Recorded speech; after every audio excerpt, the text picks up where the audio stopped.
fas yéenee jàppale Karim mu nekk suñu candidat incha allah 2024 maa ngi yéen gërëm yéen ñëpp ñu fi teew maa ngi leen di gërëm waaw kontaan naa lool nag. ndaje mi lu ko waral mooy suñu jigéen bi taxaw suñu wet muy Marie Gomis moo jël initiative propre am ne dafay ñëw bokk ci parti démocratique sénégalais.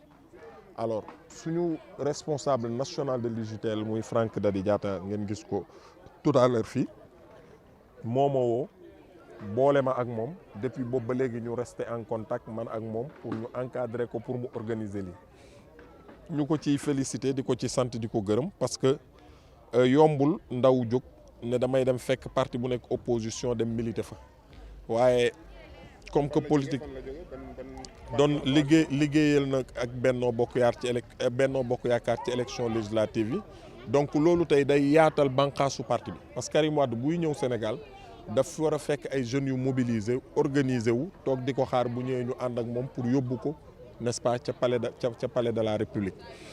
alors donc Marie bu defee loolu dafa wan ne nekk ndaw du tere nga am dignité du tere aussi nga nekk nit koo xamante ni da nga am ay conviction donc nga gis tey responsable national UJTL ñëw suñu frères et sœurs yi nga xamante ni secteur général bu UJTL bu Thiès Est ak la chargée des jeunes au niveau de Thiès Est nga gis aussi secteur général UJTL Thiès Nord ñëw nga gis secteur général bu PDS à Thiès Nord Sidi Ndiégène ñëw donc loolu li muy wane mooy parti bi solidarité bi ñu war a am mooy lii ku xewle ñëpp ñëw déplacé wu ñëw jàppale ko soutenir ko te danañu continuer jàppale ko moom former ko ba nga xamante ni déwén bu ñuy ñëwaat fii moom mooy organiser meeting am moom mooy jëlal boppam communication moom mooy waxal boppam lu mu bëgg a wax.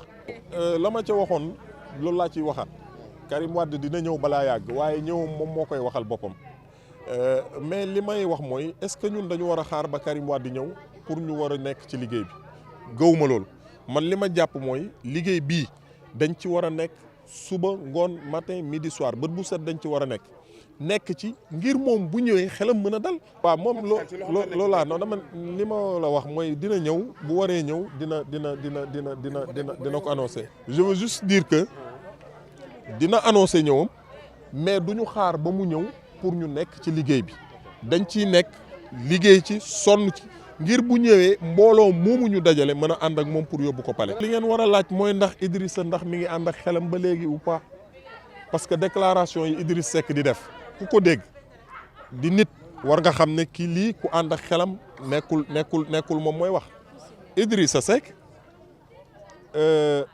ñun au lieu que ñu koy tontu dañuy accueillir ñi nga xam ne ñooy génn ci moom di ñëw ci ñun parce que ñi nga fi gis tey am na ci ñoo xamante ni réew mi lañ nekkoon mais bàyyi nañ ñëw dugg ci PDS loolu mooy Idriss Seck doyatu leen moom mi ngi attaqué PDS waa partem di ko bàyyi di ñëw PDS léegi ñun ndax warati nañu taxaw naan dañ koy tontu. waaw reconstitution famille libérale boo tuddul Abdoulaye Wade mais loolu mooy waxu ku amul xel koo xamante ni mën nañu werante ndax mi ngi jouir de ses facultés mentales est-ce que moom mi ngi ànd ak xelam ba tey père du libéralisme ki nga xamante ni moo créé libéralisme en Afrique. tàggat ci moom Idrissa Seck ba tey fu mu yegg ñu mën ko ci dégg nekk parti bi nga xamante ni moo ëpp doole ci réew mi 2012 ba tey parti démocratique sénégalais électorat am day yéeg nañ dem législative 2012 parti démocratique sénégalais am na 12 députés ñu dem 2017 mu am 19 députés ñu dem 2022 ñu am 26 députés Idrissa Seck benn député la am assemblée nationale. waaw mais loolu laa xam nga ki dem ba ni la.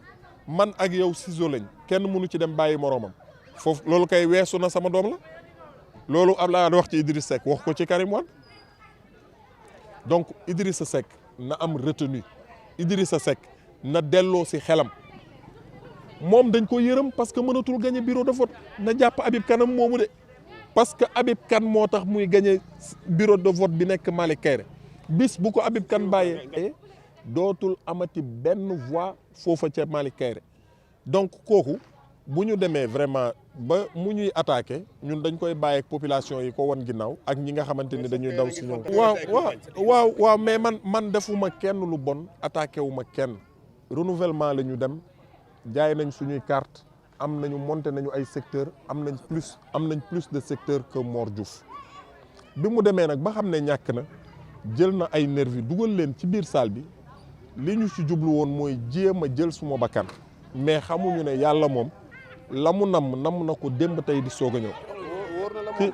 waaw non moom ci boppam reconnaître na ko parce que nervi yi mu fa indi ñu jël ñu pompe ñu c'était devant le commissaire bi nga xamante ni moom la parti bi envoyé woon man nag du ma ci boole wax parce que mën naa ko fajal sama bopp. la preuve avant ñoom ñuy génn ci salle bi ñam nañ bu baax a baax mais loolu bëgguma ñu yegg foofu dañu ñu xëy suba déposer suñu plainte au niveau du tribunal. non doyul parce que li ñu bëggoon mooy faagaagal ma man de Isidore lu may daj ci PDS buñ ma bëggee faagaagal xanaa PDS dañoo bëgg mu yem fi wax dëgg yàlla xanaa dañoo bëgg parti bi yem fi ah man ku ma ñaanalul kay wax dëgg yàlla man waroo jéem ci man dara lu may faagaagal mu ngi noonu suba dinañ déposer suñu plainte lu ñu yoon may ñu jël ñu ngi leen di remercier. Ndiaga Diaw, secrétaire général départemental de l'UJTL de Thiès, membre du comité directeur et du secrétariat national du PDS, membre également de la cellule de communication du PDS. En fait, nous avons une sœur qui est là présente, Marie Gomis, dont le frère secrétaire général national de l'UJTL, Franck Dadi Diatta, m'a mis en rapport avec elle. Alors, elle avait pris la décision de venir adhérer au PDS après avoir travaillé avec le Benno Bokk Yakaar. Et je pense que cela élargit les bases du Parti démocratique sénégalais. Dès lors qu'on parle de l'événement, c'est-à-dire la venue de Karim Wade au Sénégal, il est important aujourd'hui pour nous d'aller à l'assaut des masses populaires, de mobiliser le maximum possible pour que si toutefois Karim Wade doit revenir au Sénégal, qu'il trouve une jeunesse très soudée, une jeunesse organisée, une jeunesse saine, une jeunesse mobilisée qui va l'accompagner, n'est-ce pas, à la magistrature suprême. C'est pourquoi aujourd'hui nous avons fait le déplacement ici à Fayou, retrouver notre sœur avec une très forte délégation. Vous avez vu tout à l'heure le frère secrétaire général national de l'UJTL, Franck Dadi Diatta, qui a fait le déplacement. Depuis hier, il était à Thiès. Alors vous avez vu également le frère secrétaire général du Parti démocratique sénégalais à Thiès Nord. Vous avez vu également la présence massive de l'UJTL, la jeunesse du parti, au niveau de Thiès Nord, de Thiès Est, de Thiès Ouest et du département de manière globale. Mais aujourd'hui, si Franck vient, il symbolise, n'est-ce pas, le niveau national. C'est pourquoi cette Assemblée nationale, on va pérenniser et organiser tant d'autres. Parce que beaucoup de jeunes aujourd'hui, beaucoup d'organisations nous appellent tous les jours pour nous demander, pour nous exprimer leur souhait de venir adhérer au Parti démocratique sénégalais. Donc aujourd'hui, nous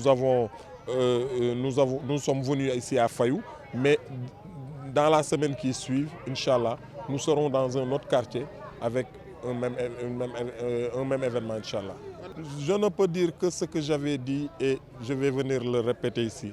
Karim va venir dans les jours, sera là très bientôt. Mais c'est à lui d'annoncer la date de son retour. Et son retour est éminent. Parce qu'aujourd'hui, nous sommes à moins de 10 mois des élections. Nous avons le parrainage qu'on doit démarrer dans le mois de septembre si le dialogue ne l'efface pas.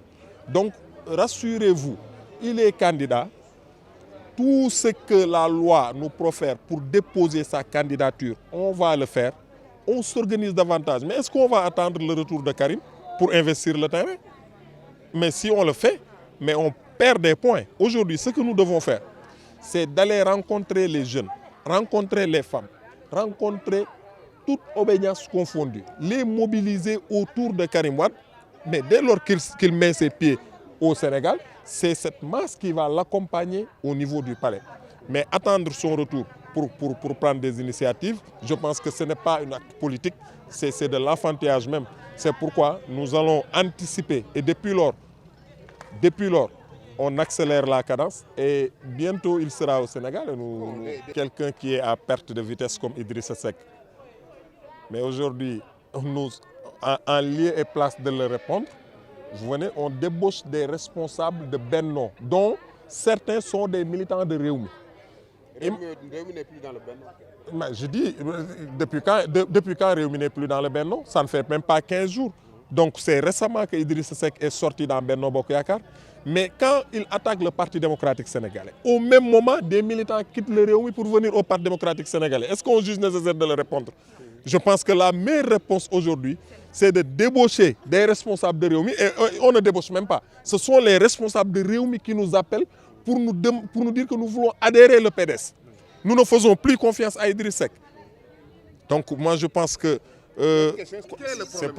c'est pourquoi le problème qu'il faut se poser, c'est de savoir est-ce que réellement Idrissa Seck jouit de toutes ses facultés mentales.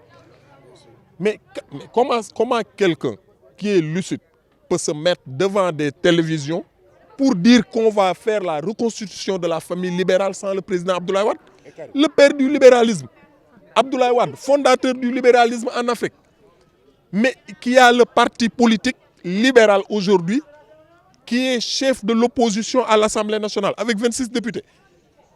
Le Parti démocratique sénégalais, depuis 2012, son électorat ne fait que monter. Nous n'avons jamais descendu. Pour rappel, en 2012, avec 12 députés.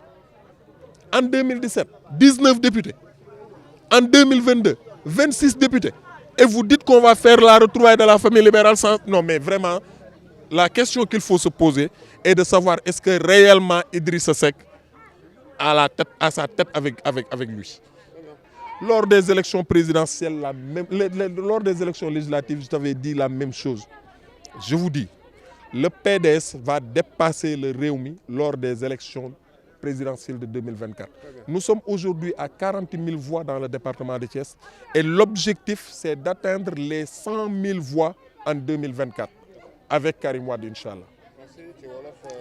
Maintenant, j'ai annoncé tout à l'heure une plainte contre Mor Diouf et les nervis qu'il a introduits aujourd'hui lors de notre assemblée générale pour monter la section de Thiès-Ouest. L'objectif, c'était une tentative d'assassinat, ce qui s'est passé aujourd'hui. Nous avons monté des secteurs, mais dès lors qu'il a jugé que nos secteurs sont plus nombreux que ces secteurs, il a voulu saboter, n'est-ce pas, le montage de notre section. Mais c'est pourquoi quand on ne peut pas assassiner son frère de parti. Je rends grâce à Dieu. Sinon, aujourd'hui, je ne serais pas là en train de faire cette interview.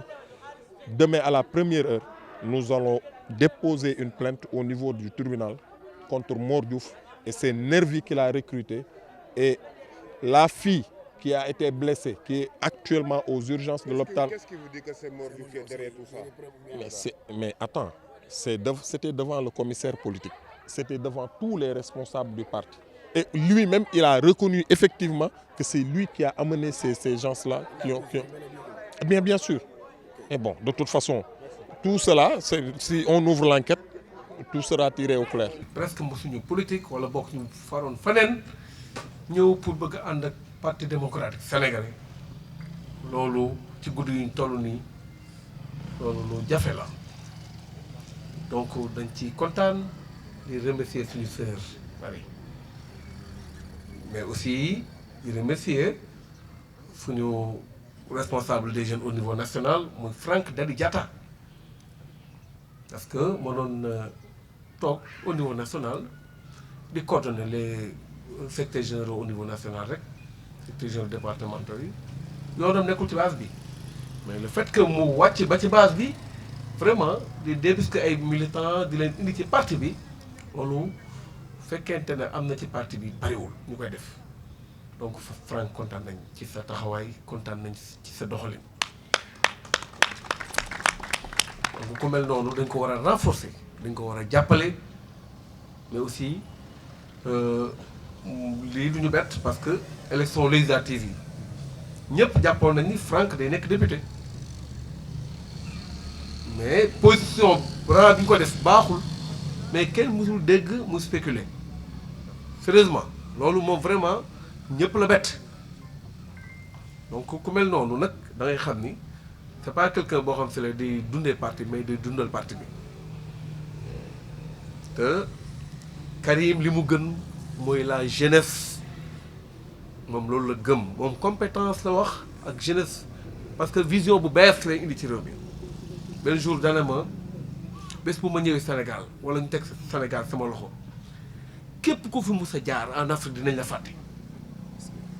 fàtte en matière de réalisation te loolu boo ko waxee dañ ko war a gëm donc loolu vraiment ku ñëw bokk ci raay pour ñu fexe ba faciliter candidature am faciliter accession au pouvoir loolu vraiment da ngay nekk la bienvenue. Ndiaga kontaan nañ vraiment ci sa taxawaay Franck kii kenn la Thiès waaw kenn la man du ma jeune ba ma génnee jeunesse yàgg na mais ni muy taxawaay bii mu am nii yombul sinon kon fàtte woon nañ Thiès ci côté yu bari waaw donc daal loolu moo nekkoon kàddu yi di gërëm ñëpp di sant ñëpp di gërëm waa fayu vraiment assistance bi vraiment bu calme bi vraiment engagement lay wane ne moo nekk ci biir loolu moo